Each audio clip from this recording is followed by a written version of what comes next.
Hello students, welcome to Digi Lessons from the House of Navankur। आज हम पढ़ेंगे class 7 math subject का chapter number 11 जिसका नाम है क्षेत्रफल और परिमाप।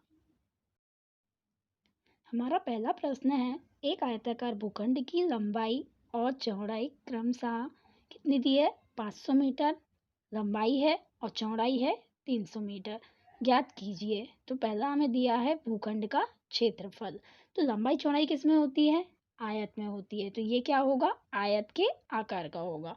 तो हम उत्तर देखते हैं। दिया है आयताकार भूखंड की लंबाई कितनी है? 500 मीटर और आयताकार भूखंड की चौड़ाई है 300 मीटर। तो हमें क्षेत्रफल निकालना है, तो हम लगाते हैं आयताकार भूखंड का क्षेत्रफल क्या होता है? लंबाई गुणित चौड़ाई। तो हम रखते हैं लंबाई है 500 गुणा चौड़ाई है 300। तो 500 और 300 का गुणा करते तो क्या आता है? 1,50,000 मीटर स्क्वायर। क्षेत्रफल में हम क्या लगाते हैं? स्क्वायर।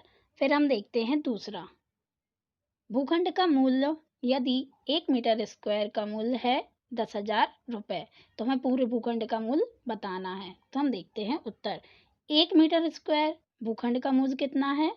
10,000 रुपये।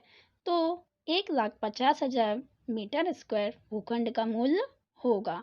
तो हम 10,000 में 1,50,000 का गुणा कर देते हैं। तो गुणा करते हैं तो क्या निकल कर आ जाएगा? 1,50,00,000,000। तो यही हमारा उत्तर हो जाएगा।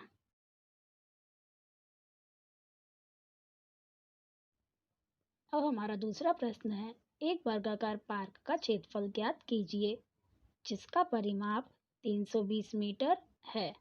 तो हम इसका उत्तर देखते हैं। दिया है वर्गाकार पार्क का परिमाप कितना दिया है? 320 मीटर। तो हमें क्या निकालना है यहाँ? क्षेत्रफल। तो पहले हम परिमाप का सूत्र लगाते हैं। परिमाप का सूत्र क्या होता है? वर्ग का 4 गुणा भुजा। तो परिमाप के नीचे हम लिखते हैं परिमाप 4 गुणा भुजा, और हमें दिया कितना है परिमाप? 320 मीटर। तो बन जाता है हमारा 4 गुणित भुजा बराबर 320। अब हम देखते हैं चार क्या है? गुणा में है। तो अगर हम उसका पक्षांतर करेंगे तो वो कहाँ पहुँच जाएगा? भाग में। तो क्या बन जाएगा? भुजा बराबर 320/4। अब हम 4 का भाग देंगे 320 में, तो क्या निकल कर आ जाएगा? 80 मीटर। तो हमारी भुजा की लंबाई है 80 मीटर। अब हम निकालते हैं इससे वर्गाकार पार्क का क्षेत्रफल। तो वर्गाकार पार्क का क्षेत्रफल का सूत्र क्या होगा? भुजा गुणित भुजा। तो भुजा है हमारी 80, तो हम रखते हैं 80 गुणित 80। 80 का गुणा 80 में करेंगे तो क्या आएगा? 6400 मीटर स्क्वायर। तो यही हमारा उत्तर हो जाएगा। अतः वर्गाकार पार्क का क्षेत्रफल 6400 मीटर स्क्वायर है। अब है हमारा प्रश्न 3, एक आयताकार भूखंड की चौड़ाई ज्ञात कीजिए यदि इसका क्षेत्रफल 440 मीटर स्क्वायर और लंबाई 22 मीटर हो। इसका परिमाप भी ज्ञात कीजिए। तो उत्तर देखते हैं। आयताकार भूखंड का क्षेत्रफल है, कितना दिया है हमें क्वेश्चन में? 440 मीटर स्क्वायर। तो यहाँ हम क्षेत्रफल का सूत्र लगाते हैं। तो क्षेत्रफल का सूत्र क्या होता है? लंबाई गुणित चौड़ाई बराबर क्षेत्रफल कितना दिया है? 440 मीटर स्क्वायर। तो फिर हम लंबाई की जगह लंबाई रखते हैं। तो लंबाई कितनी है? 22 गुणा चौड़ाई हमें दी नहीं है तो हम चौड़ाई नहीं रखते हैं। तो चौड़ाई बराबर 440 मीटर स्क्वायर। तो फिर हम देखते हैं 22 क्या है? गुणा में। यदि हम इसका पक्षांतर करेंगे तो ये कहाँ पहुँच जाएगा? भाग में। तो बन जाएगा चौड़ाई बराबर 440/22। तो अब हम 22 का भाग देंगे 440 में, तो हमारा इसका निकल कर आता है भाग देने पर 20 मीटर। तो अब हम निकालते हैं आयताकार भूखंड का परिमाप। तो परिमाप का सूत्र क्या होता है? 2 गुणा लंबाई धन चौड़ाई। तो अब हम लंबाई की जगह लंबाई रखते हैं और चौड़ाई की जगह चौड़ाई। तो 2 गुणा लंबाई कितनी है? 22 प्लस चौड़ाई है 20।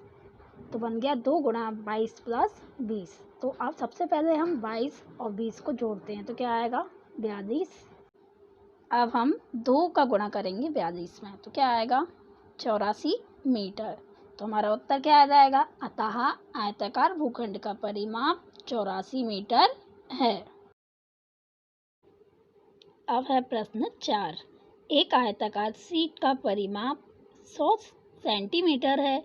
यदि लंबाई 35 सेंटीमीटर हो तो इसकी चौड़ाई ज्ञात कीजिए और क्षेत्रफल भी ज्ञात कीजिए। तो हम उत्तर देखते हैं। आयताकार शीट का परिमाप कितना दिया है? 100 सेंटीमीटर। तो हम यहाँ परिमाप का सूत्र लगाते हैं। तो क्या होता है परिमाप का सूत्र? 2 गुणा लंबाई धन चौड़ाई, और हमें परिमाप दिया है 100 सेंटीमीटर। तो बन जाएगा 2 गुणा लंबाई धन चौड़ाई बराबर 100 सेंटीमीटर। तो हमें दिया है क्वेश्चन में लंबाई, तो हम लंबाई की जगह लंबाई रख देते हैं। तो क्या है लंबाई? 35, तो हमने 35 रख दी। तो बन गया 2 गुणा 35 धन चौड़ाई बराबर 100। तो सबसे पहले हम देखते हैं कि 2 कैसा है? गुणा में है। उसका पक्षांतर करेंगे तो किस में आ जाएगा? भाग में। तो बन जाएगा 35 धन चौड़ाई बराबर 100/2। तो अब हम 2 का भाग देंगे 100 में, तो क्या आ जाएगा? 50। तो बन जाएगा 35 प्लस चौड़ाई बराबर 50।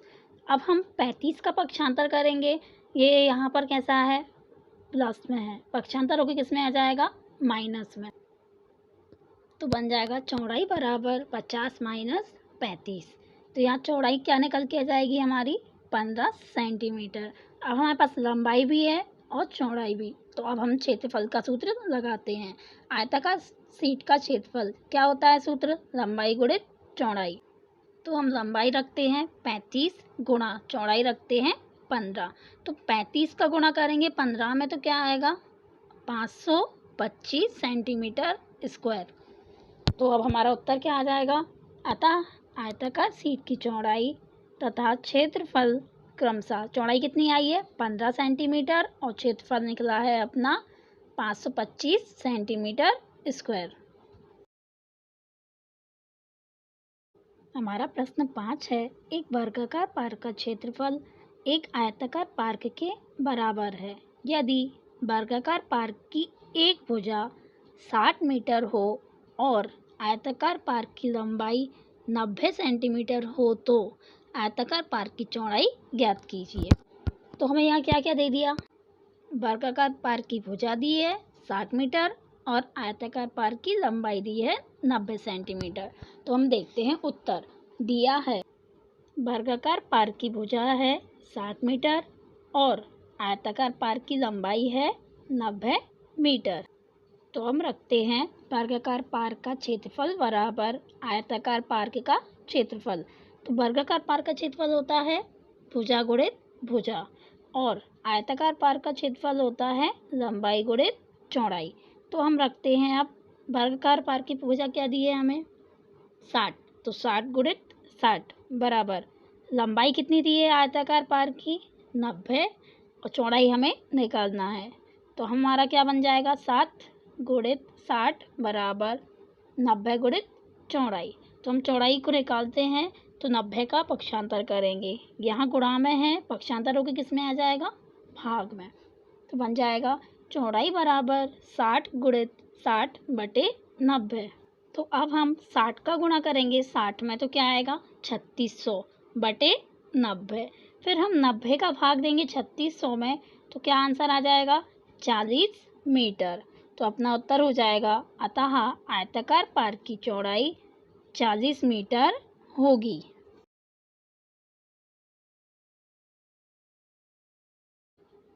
अब है हमारा प्रश्न 6। एक तार आयताकार के आकार का है। इसकी लंबाई है 40 सेंटीमीटर और चौड़ाई है 22 सेंटीमीटर। यदि उसी तार को दोबारा मोड़कर एक वर्ग बनाया जाता है तो प्रत्येक भुजा की माप क्या होगी? यह भी ज्ञात कीजिए कि किस आकार का क्षेत्रफल अधिक होगा।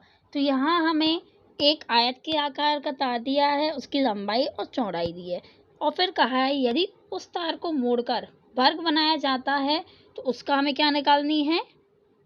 प्रत्येक भुजा की माप। तो हम देखते हैं उत्तर प्रश्न के अनुसार।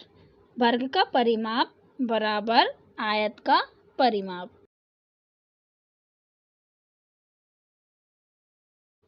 तो वर्ग के परिमाप का सूत्र क्या होता है? 4 गुणा भुजा बराबर आयत के परिमाप का सूत्र क्या होता है? 2 गुणा लंबाई धन चौड़ाई। तो हमें लंबाई और चौड़ाई दी है आयत की, तो हम उसमें रख देते हैं।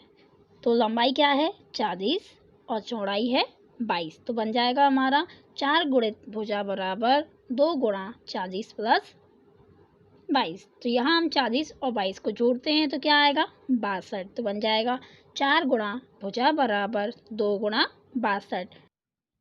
फिर हम 4 का पक्षांतर करेंगे।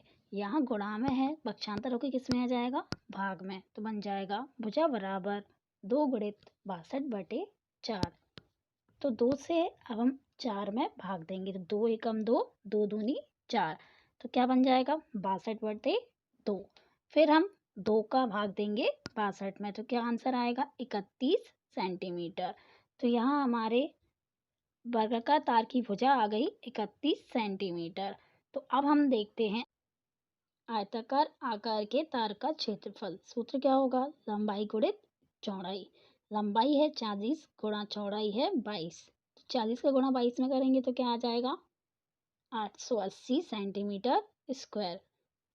अब हम निकालेंगे वर्गाकार आकार के तार का क्षेत्रफल। सूत्र क्या होगा? भुजा गुणित भुजा। तो यहाँ हमारी भुजा क्या निकल के आई है? 31। तो 31 गुणा 31। तो 31 का गुणा 31 में करेंगे तो क्या आंसर आएगा? 961 सेंटीमीटर स्क्वायर। तो किसका क्षेत्रफल अधिक है? वर्गाकार आकार के तार का क्षेत्रफल अधिक है। तो उत्तर हो जाएगा अतः वर्गाकार आकार का क्षेत्रफल आयताकार आकार के क्षेत्रफल से अधिक है। इसके बाद के क्वेश्चंस को हम आगे की वीडियो में देखेंगे। Thank you students.